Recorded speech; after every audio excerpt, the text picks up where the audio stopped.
Who killed our daughters? More than 3 decades later, and too many questions remain, the bodies of 3 young females were found in Salt Lake and Davis County years ago.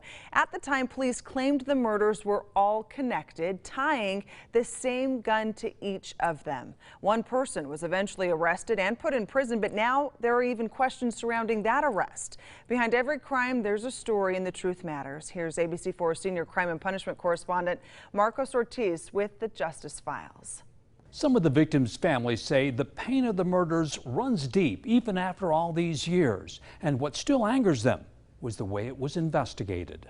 I tried to talk her out of leaving that night. I didn't feel good about Chris leaving the house that night. But Christine Gallegos leaves and disappears into the Salt Lake City night. May 15, 1985 is the last time Leah Gallegos sees her daughter. She was shot and stabbed, so that indicates 2 individuals involved. The fatal injury was the gunshot, which entered in through her neck and out underneath her ear. But Leah Gallegos didn't know that back in 1985. She went to work, and then here's the news of a young woman brutally murdered. You knew that this was her? Mm-hmm. And heads to Salt Lake City Police headquarters. He threw the file on the table with the pictures and said, "Is that your daughter?" And that's how I found out it was my daughter. It was more than horrifying. It was, yeah. I mean, because I didn't expect pictures. I expected them to check for the front cap tooth. Later that morning, her then 12-year-old brother answers a knock on the door. A news reporter shows up at our home in West Valley, wanting to speak with my mom. And I said, no, she's not here. Was that my sister that they found? And he kind of backed up a little bit, so well, no, it's, I'll have to let your mom talk to you about that. Leah Gallegos takes it upon herself to investigate, claiming police won't help. It was my daughter. They had no right.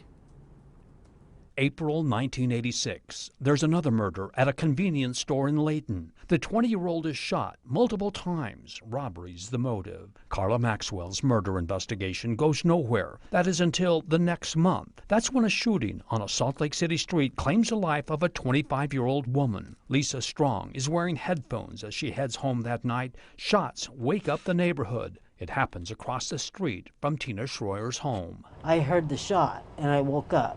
And I ran out to see what was going on, make sure my kids were all right. But the shooter vanishes into the night. Then police find a link between the murders of Maxwell and Strong. Eventually, police link Gallegos' murder to that of Maxwell and Strong. Ballistics from bullets found at the scene show the same gun, a .38 Special, is used in all 3 murders. Gallegos claims it's the first and only news she ever gets from Salt Lake City police. They just didn't want to do it, and I don't know why.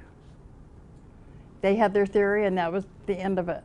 But the murder investigation turns cold. No persons of interest, no suspects. Frustration sets in, and the family of the victims turn to an attorney for help. They seemed heartbroken, they seemed frustrated, they felt like justice hadn't been done. They were getting blown off by Chief Ruben Ortega. Tomorrow night, the investigation has police fighting amongst themselves, preventing an arrest. For the Justice Files, Marcos Ortiz, ABC4 News.